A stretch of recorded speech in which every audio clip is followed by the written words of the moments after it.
when you're starting brand new, it has to be internal. Like what's going on up here, what's going on in here. Like that has to be the biggest challenge. That is the number one place that you have to get over is it's your mind, at least for me, like whether it be insecurities or whatever about trying to start your own thing. There's so many voices that you can be listening to, like doubt or things like that, that you just have to tell them to shut up and just drive forward. Let's go. Welcome to Wash and Win with Friends, the podcast where pressure washing business owners share their origin stories, the mistakes they made, and exactly how they built a profitable pressure washing business from the ground. I'm your host, Joshua Brown from Brown's Pressure Washing. And every episode, you're getting real stories from real operators. No fluff, just the blueprint. Whether you're thinking about starting a pressure washing business or you're ready to scale from solo to multiple trucks, you're in the right place. Hit subscribe so you never miss a story. Now let's get into it. Today, I'm pumped to be joined by Logan, the founder of Purpose Pressure Washing out of Portland, Oregon. Logan, welcome to the show. I'm glad you're here. Thank you. Now, the name of your business is Purpose Pressure Washing, which shares a ton about your why behind your what. How did you come up with the name and why did you choose pressure washing? How did I come up with the name? I don't know. I remember tossing around a couple ideas, and I think that I don't know. I've always wanted to start a business. And so the intentionality behind what I'm doing, my whole purpose is to glorify God. Like that's what I want to do in my life, no matter what I do. I've always kind of had an itch for business, and I've been super fortunate to be under a couple people who have been very like godly businessmen. And so seeing how they've kind of like stewarded their business and then poured into me while I was working for them, that like really encouraged me to start something, not knowing what I'm going to start. So all of it's intention for me, like purpose is to glorify God. So that's kind of where the name, I just liked the idea of purpose being in the name. And then pressure washing, that idea came from a mentor. I was like venting to him. I was like, I'm just so hungry to start something. I don't know what I want to do, where I want to go. And I was like stuck mentally. I only had two places I could go. Either I could go all the way at my current job, become an operator, which is I work at Dutch Bros in Oregon. I'm managing a shop right now. But anyways, that was kind of a track I was going, but I don't want to move across country to open up a shop. And I'm just like thinking, what can I do here? And my father is a tradesman. He is an electrician by trade, and he's been doing that for like 30 years. And so my thought was that I was either going to be a Dutch Bros worker or an electrician. And the thought of starting my own electrical company was enticing. However, that's like 7+ years of schooling before you become a master journeyman. So there's just a lot behind that process. So my mentor, I'm telling him all this, and he just said, dude, why don't you start a pressure washing company? And I was like, no, I'm not going to do that. Like pressure washing. Cause I'm imagining going around and knocking doors with your like little push cart pressure washer. And I pressure washed before. I was the maintenance guy for my Dutch Bros stand. So I pressure washed those and stuff. And I'm like, it just takes forever. And no, I don't want to do that.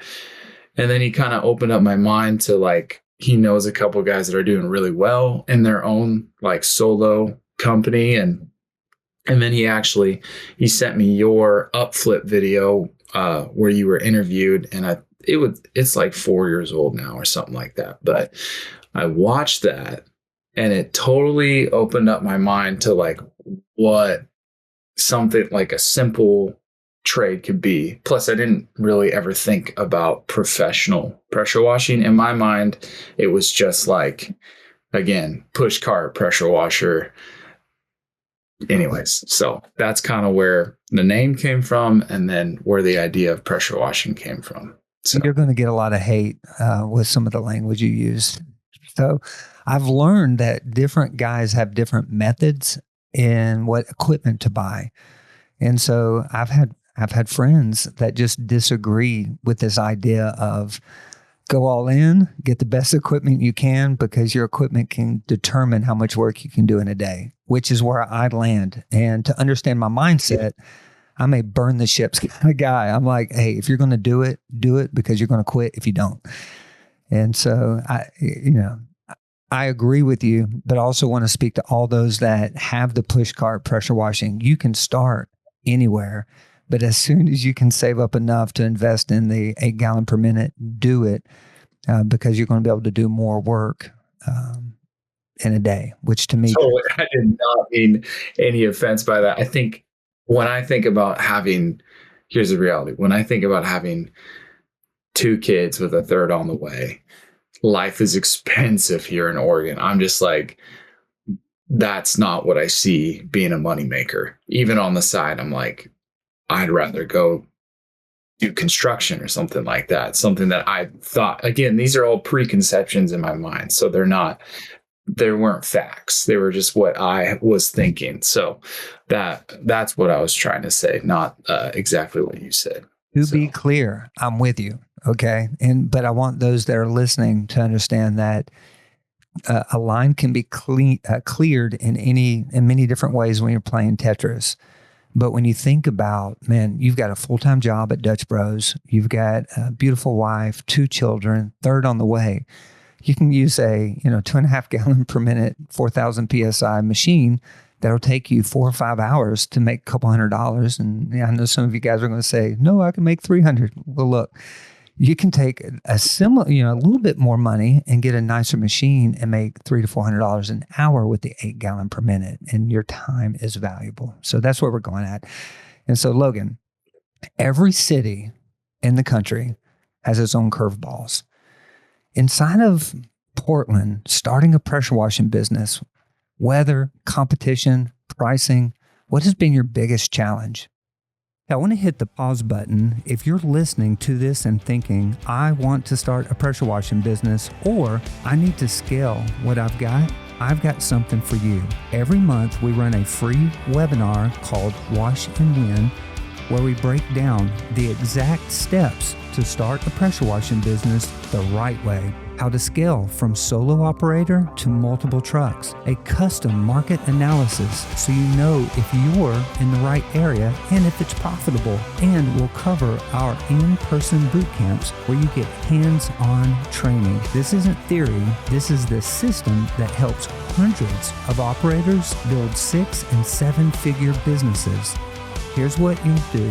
Go to pressurewashingpastor.com right now and reserve your spot. It's free and you'll walk away with a plan. That's pressurewashingpastor.com and link is in the show notes. Let's get back to our story. I think the biggest challenge is like when you're starting brand new, it has to be internal. Like what's going on up here, what's going on in here. Like that has to be the biggest challenge. By far. I can say a couple practical things as you start, but that is the number one place that you have to get over is it's your mind, at least for me, like whether it be insecurities or whatever about trying to start your own thing. There's so many voices that you can be listening to, like doubt or things like that you just have to tell them to shut up and just drive forward, So also, once you start a pressure washing company or you have that idea and you're really like going to start pursuing that path, all of a sudden, all you can see around you is all your competition, all the pressure washing competition. It's like, where did all these companies come from? And it's kind of like when you buy a car, like a new car, and you never noticed this car before, but then now you have it and you're stoked on it and you look around and you're like, there are so many FJ Cruisers that I never saw before. I have a FJ Cruiser, but that's kind of the point I'm trying to make is that has probably been the biggest challenge for me, is telling me to just drive forward in what I'm doing and what I feel like God is calling me to do. Um, so It's so good. When you shared that story, my mind immediately went back when I started Browns. I was driving down the interstate here in Nashville. It's called 65, and the most beautiful rig I'd ever seen. Like, I don't even know if I have a Honda Odyssey. that is so hard. And I'm looking down, I'm like, look at that pressure. It had the stainless steel, whatever they call it. It shows you, what my brain is. And when I look at it, I literally take out my phone and I videotape it. And I think, man, one day I'm going to have a rig like that. Well, fast forward 5-6 years, that dude no longer in business and is trying to sell that rig. And what you find out is that the amount of money that people spend on a rig, I think this thing was like, just without any equipment on it, was like $65,000 for the truck. It ended up flipping them upside down. So this is the learning point here. Whenever you see someone with a sexy rig, a sexy setup, their cogs are so much higher than yours that all you do is have to beat them on relationship and loving the customer. The customer don't care how sexy your rig is, how nice your wrap is. Now it can help you generate leads and get to the door. But once you're there, it's all about how you treat the person. So that's why I think you're going to be successful, is that you've got an incredible culture about yourself. And I think that's why you're going to be successful in Portland. So let me ask you a question. What has been your biggest win so far?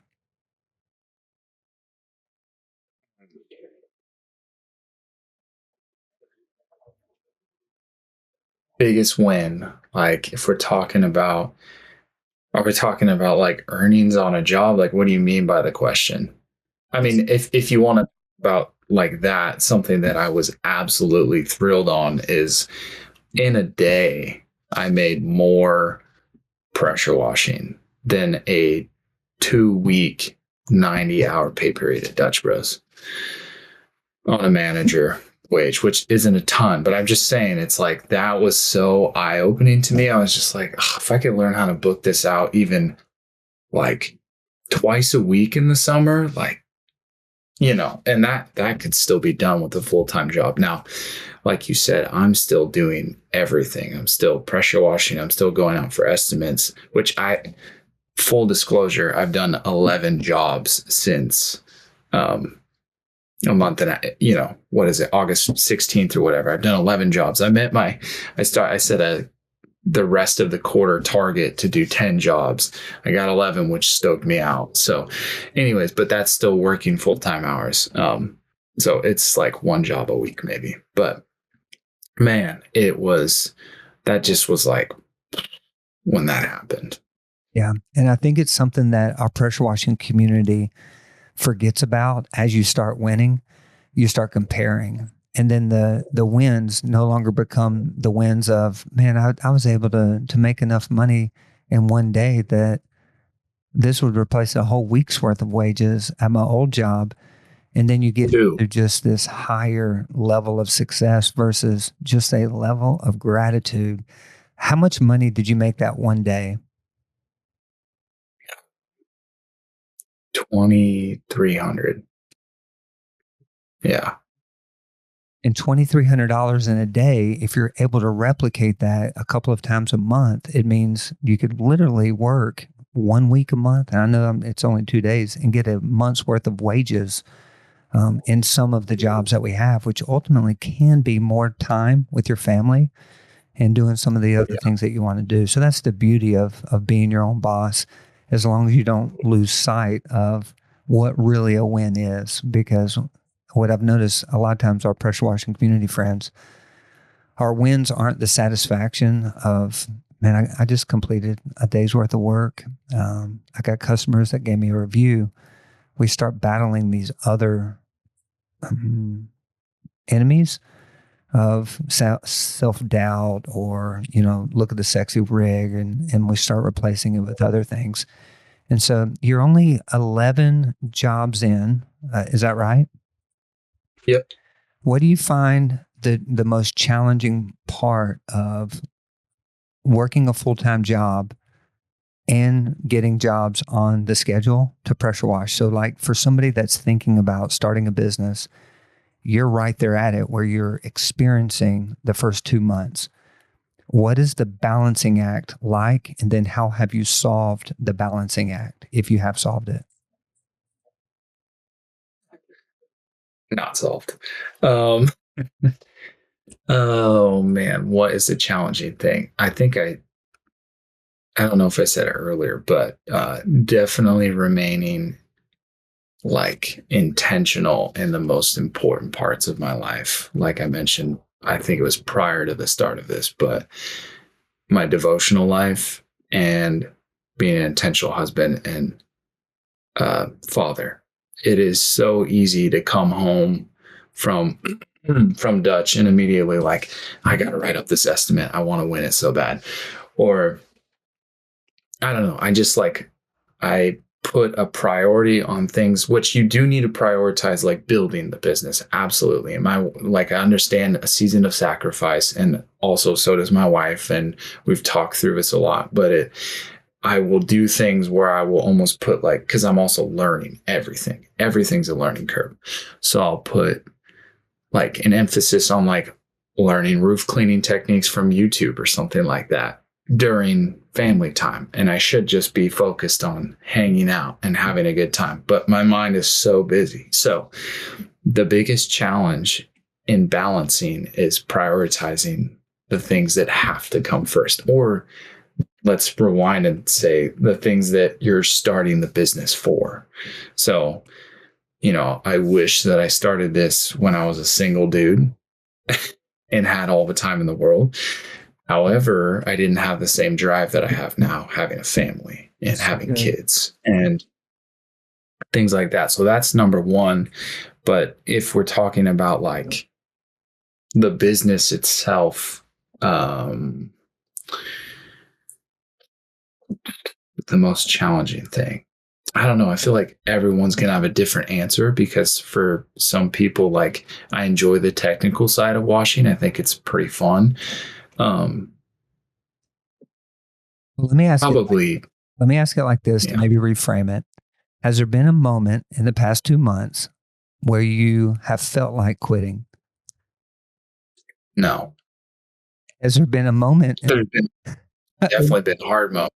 I'm like so hungry to grow and build this. Like, I think no, not even close.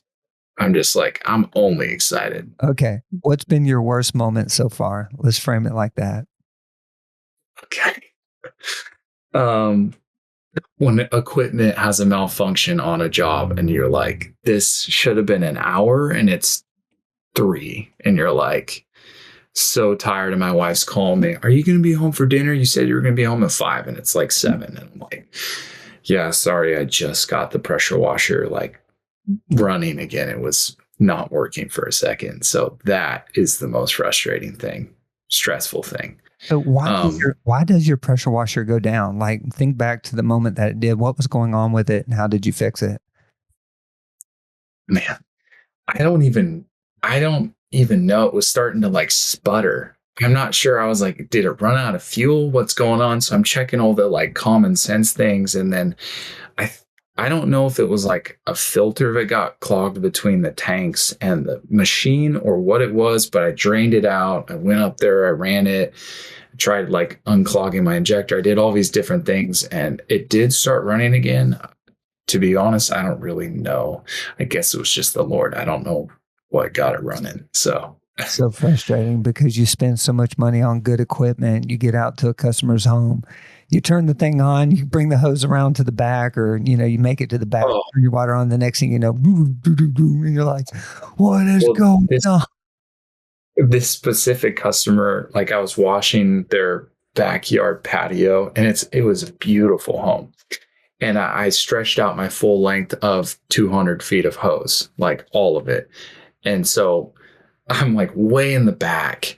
And every time it's not working, I like start it up and it's like sputtering. I have to run back up the hill to the trailer and then run back down and test it. I did that like 5 times. I'm like, this is such an incredible waste of time. Like, how could I waste time any better than this? It was awesome. take me Do you back. have something on your rig that solves this problem? I've seen some remotes and I've seen different companies who make it, but if you're watching this video and you have purchased something or know something that could help solve this problem, put it inside the comments. And then maybe we can even have you on the show to share how you solve this problem along with your story and your journey and so forth. And so, Logan, you've so far have shared that the reason that you started a business is to kind of control your own future. You don't want to necessarily move across country for a brand. You don't want to spend 7 years on education to end up becoming a tradesman. In 5 years from today, if things were to work out well, what does the future look like for Purpose Pressure Washing? Starting and scaling a pressure washing business is hard. And one of the reasons it makes it hard is because you really don't have the leadership, the marketing, the sales, the operation, the services, and the cash flow that's required to scale a business. This is why I started a Wash and Win Academy. If you're interested in finding out more about the Academy, you come first into a free webinar where we go over all the systems that you need to put in play in order to scale your business tomorrow. Simply go to pressurewashingpastor.com and sign up for our Wash and Win with Friends webinar. Hope to see you on the inside. Peace. Definitely have gone there in my mind a few times. I'm pretty open to whatever God wants me to do, but I know that my heart behind starting this is, honestly, it's very in line with what you do, where it's like, I want to come alongside young men and disciple them and work alongside them. And so even if I'm not working in the field anymore, I want that to be like kind of a part of just the culture of Purpose Pressure Washing. But I would say I don't know how people feel about this, but I want one of those cleaning drones so bad, because I just feel like that opens up, I see you laughing, but I just feel like that opens up such a big scope of work for less men and less manpower, being able to clean, because I just look at, all you can see is all the potential business when you look around. So I see that, maybe fleet cleaning. I also see potentially, I don't know about in 5 years, but it would be cool to start like a sister company or something like that for painting, or another sort of company. But that's just kind of where my mind's at. So I like to think of those things, but right now it's just the simple step, one step at a time. But that's kind of where my mind is at. I definitely like to grow and scale my business. I'd imagine myself kind of being an owner operator for the first year, but I also love what you're saying, where you're like the who, not the how. And I know that that's how you scale business, because I know you did scale yours fairly quickly. So yeah, we had some incredible young men who came along on the journey, and as they grew in their leadership, the company grew. There's a great book, and I'm sure you've heard of it, with John Maxwell, 5 Levels of Leadership. And anybody that's listening and you're trying to figure out, how do I start one place and scale to another? That's a great book to show you how to scale your leadership so you can scale your business. And then ultimately you're a leadership developer. And to me, that's what business is created for, is to create jobs for others. And just to be clear, I've got friends who love the drone world, wants to manufacture them. For me, I have yet to see a smooth return on investment over time. It's just a very expensive purchase, battery life. It is. And if you've got a drone and you use it and want to be on the show, this is the pressure washing community win with friends. And so I'm not trying to make enemies. I'm trying to say we all have perspectives, and I'd love to hear other people's perspectives on the show. Final question, Logan. I want you to think about someone who's where you were 3 or 4 years ago when you were thinking about starting your own business. You ended up choosing pressure washing. What advice would you give to that person? They haven't bought any equipment. They haven't bought any, video courses or anything like that. They've just have come to the conclusion, I want to start a pressure washing business. What advice do you give them?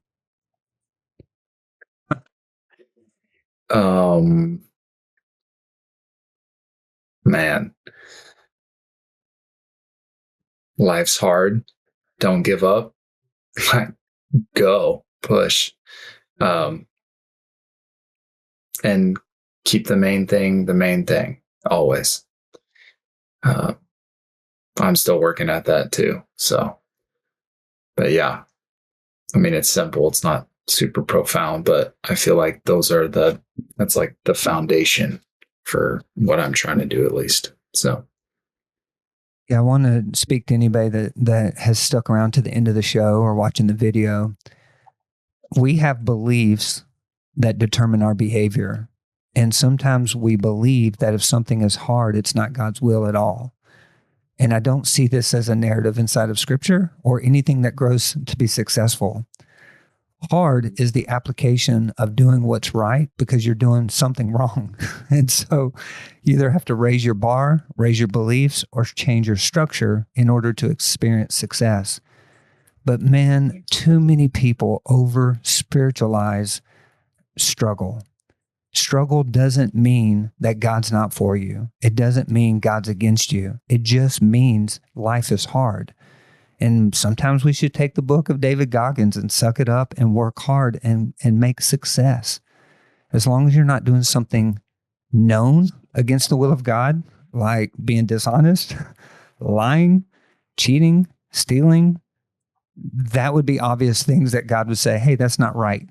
But as long as you're treating people with kindness and you're pursuing, your equipment's going to fail. You've got to step up.